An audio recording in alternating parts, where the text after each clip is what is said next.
ang pula ng Panginoon, nagaganap na daw sa panahon ngayon. May mga dumarating ng mga bulahang propita na nagpapahayag na sila ang Kristo. Ngayon, kailangan daw natin sa panahon ngayon ay maging handa sa ating pananampalataya sa Panginoon.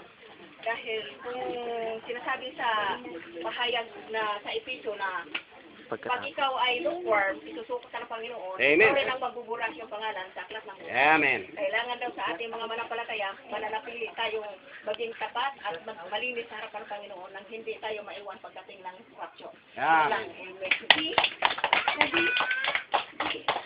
10 minutes ha. Kasi may rapi at minutes. Sino pa? Pagkatapos sa 10 minutes ay umaga. Yung mga madanggay. Galing sa tribo ng madanggay. Ako muna. Sige. Kinig. Magandang umaga sa ating lahat. Sige, sabi ko.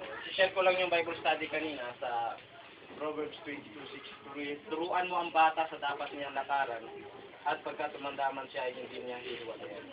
Sabi po rito, ang mga magulang ay nasa kanilang kamay ang kaluluwa ng bata. Sagot ng mga magulang ang kamay ng bata dahil ipinagkatiwala sa inyo ng Diyos yung inyong mga anak para yung kaluluwa nila ay maligtas. Now, pag ang kaluluwa ng bata ay nasa impyerno, sasagutin sa inyo ng Diyos yan.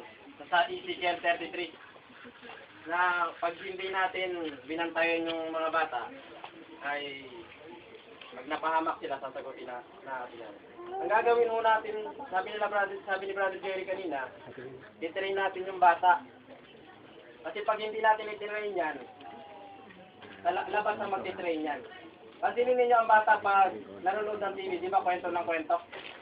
Talagang kompleto Ricardo yan pag nagkwento yan. At hindi ho natin yan, na singilin natin yung bata. Ano yung napakinggan mo sa Bible study? Magkukwento yan. Sa una, mahirap po yan. Mahirap, kumbaga hatakan muna yan sa una. Pero kung nasana yan, tulad ni Jantin, tinan mo, ang daming na-break yan. Pati kami, aminado dyan. Talagang talo kami kung mag-memory verse, ang haba. Kumbaga train lang yan, maliit pa lang yung bata. Hanggang paglaki niyan, hindi nila hihiwala yan. Hindi yung sinungaling yung Bible. Yun lang po. Salamat. Yung taga-matangay naman. Sino bang i-get?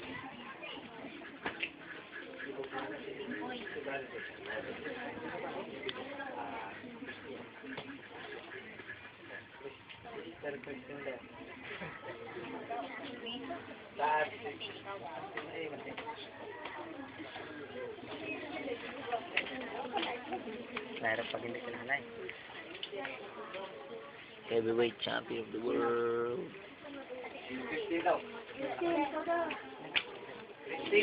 Christine, sabihan ito yung mahina. Huwag magsama-sama yung ano.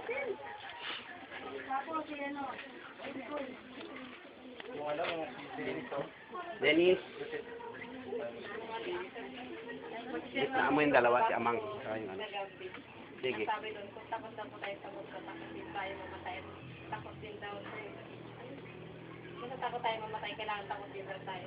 Matakot daw tayo sa Diyos. Oh, yun na yun.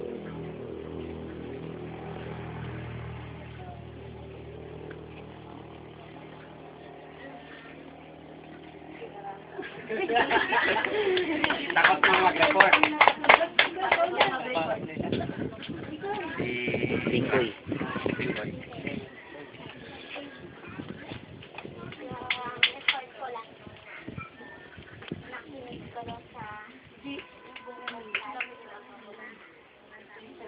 Sabi doon, sa aklat ng buhay, Makinig. tayo daw mismo yung nagbubura doon.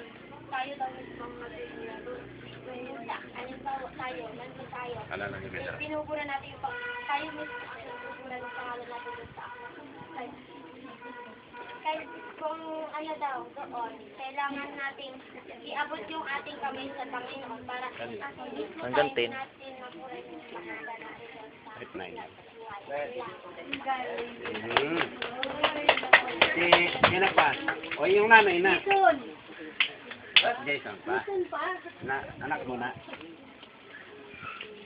Kaya tayo na Jason! marinig ko man lang report mo. Hindi kita nagsitempuhan eh. Tapos na ba lahat, Sister, ano? Ikaw, mama. Front line.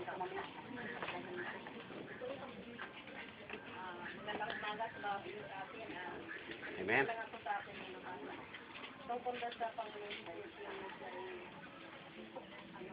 sinuli na ng mga sabi doon, ano yung Maya, katapos. nangangarap siya, tapos hindi siya tinanggap ng mga tao. Sabi doon, sa halip na tanggapin ang Panginoon sa nagbibigay buhay.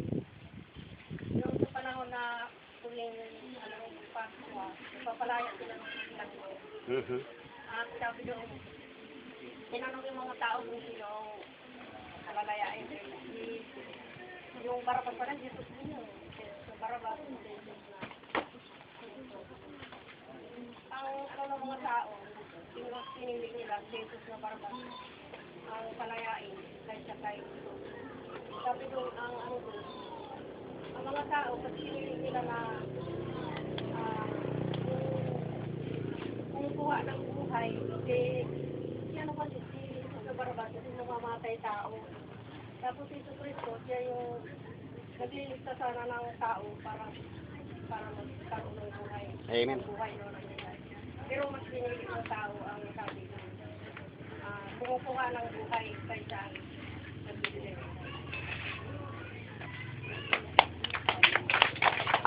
Meron pang pahabol. Lahat pa naka-report na. Si Sister Graduation, wala kang bawal? Si Reggie. Kano lang like?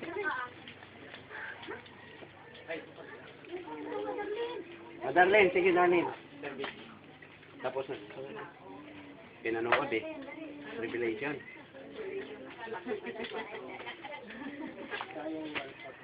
Magandang umaga po sa inyo lahat. Amen. Sinuli ka din ako na. Doon po sa nabasa ko sa booklet na doon daw sa isang pelikula may eksena doon na may tao na bababa ng talon pero naputol yung tali na nasa katawan niya. Kaya nahulog siya. Tapos, nakakapit siya sa damo. Ganun din daw po sa Diyos. Kapag hindi ka kumapit sa salita ng Diyos, matatangay ka ng abot sa sanlibutan. Amen. Ikaw, Sister. Ikaw na. Murahin niyo kayo. Tutuloy ko na lang yung sinay ko yung sanay tungkol sa pagkitrain niya doon sa bata. Ulitin mo sa umpisa. Sige, ulitin ko lang sa umpisa. Sabi ganyan, yung sa Type in Jesus Christ Ministry, ang bata, maliit pa nga lang daw, tinitrain na nga sila. At pagdating nila kasi daw ng 12 years old, kasi sa kalakaran ng buhay ng Muslim, pagdating ng bata ng 12 years old, meron sila yung sinasayang bar na kailangan pagdating ng 12 years old, yung bata, pag dumarating ng mga kamag-anak o ano man, mag-aano sila, magre-recite sila ng kanilang mga napag-aralan sa Bible. Kasi kapag hindi nakapag-recite ang isang bata o kaya nakapag-share sa theory nila, kumbaga, hindi nila naipakita na may pinag-aaralan sila, magiging kahiya-hiya yung kanyang magulang. Ibig Amen. sabihin, hindi natin yung kanilang anak. Sabi niya, ganun din daw dapat sa atin. Dapat yung mga anak daw natin, mga kabataan, bata pa lang, tinetrain na raw sila na kung paano nga raw magbasa ng Bible o kaya kahit sa memory verse o kaya sa pag-recite, hindi lang daw dapat yung sabihin ganyan. Kasi makikita mo na yung maging ano raw ng puso natin, kumbaga dapat maging desire ng puso natin na yung ating mga anak ay makapag-share sila sa tao. Sabi kaya na kung paano si Jesus Christ, di ba daw share na nga siya sa mga kalitin sa mga dapat ganun dito maging ano nga doon ng puso ng bawat magulang na yung mga anak ay nagsishare na lang sila ng Word of God. Kasi kahit daw sabihin na hindi daw natin sila nilang mag-share ng Word of God, ang bata, kahit hindi natin turuan, bigas na raw sa bata ang nag-share sila. Kaso ano nga daw yung sinishare? Yung sinishare nga daw nila kung ano nga raw yung mga bagay na nakikita nga daw nila sa sanlibutan, o kaya gaya ng mga napanood nila, o mga napagkwenta ng mga kung ano ng bagay. Kumbaga, wala nga raw yun sa Diyos. Dapat daw na maging ano nga daw ng puso ng mga magulang. Ay yung may ano nga daw ng bata ay nasa, kumbaga yung Word of God na kanila nag-share. At nga rin daw na dapat ang mga magulang na hindi lang yun maano ng kanilang mga anak, kundi malampasan pa raw sila.